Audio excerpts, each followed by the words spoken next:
স্পেনে গাড়ি দুর্ঘটনায় লিভারপুল ফরওয়ার্ড ডিয়েগো জোতার মৃত্যুর খবরে হাজারো ফুটবল ভক্ত এনফিল্ড স্টেডিয়ামে এসে তাকে শেষ শ্রদ্ধা জানিয়েছেন। লিভারপুলের এনফিল্ড স্টেডিয়ামের বাইরে ধারণ করা ফুটেজে দেখা যায় ক্লাবের পতাকা অর্ধনমিত অবস্থায় উঠছে এবং গেটের সঙ্গে ঝোলানো একটি ব্যানারে লেখা রয়েছে RIP জোতা YNWA। অনেকে মাঠের বাইরে ফুল, স্কার্ফ আর জার্সি রেখে গেছেন তার প্রতি ভালোবাসা জানাতে। একজন লিভারপুল সমর্থক এ ঘটনাকে বেদনাদায়ক বলে উল্লেখ করে বলেন, আমি জানি না দলটা আর কোনোদিন আগের মতো হতে পারবে কিনা।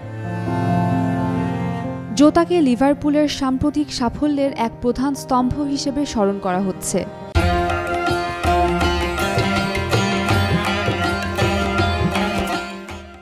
আরেকজন ভক্ত বলেন, ও সবকিছু এনে দিয়েছিল, প্রাণশক্তি, গোল, সবকিছু। ও দলে খুবই গুরুত্বপূর্ণ অংশ ছিল। তিনি আরও বলেন, খেলোয়াড়রা ভীষণ ভেঙে পড়বে, তবে আশা করি ওরা এখন মাঠে নামবে জোতার জন্যই। সে তার জার্সি খুব ভালোবাসত। লুইস দিয়াজের বাবাকে অপহরণ করা হয়েছিল, তখনও সে জার্সি উঁচিয়ে ধরেছিল। আশা করি খেলোয়াড়রা এবার ওর জার্সি নিয়ে মাঠে নামবে। কর্তৃপক্ষ জানিয়েছে, ওভারটেক করার সময় জোতার ল্যাম্বরগিনির চাকা ফেটে গেলে গাড়িটি রাস্তা থেকে ছিটকে পড়ে। মাত্র 2 সপ্তাহ আগে তিনি তার দীর্ঘদিনের প্রেমিকা রুতে কার্দোসোকে বিয়ে করেছিলেন।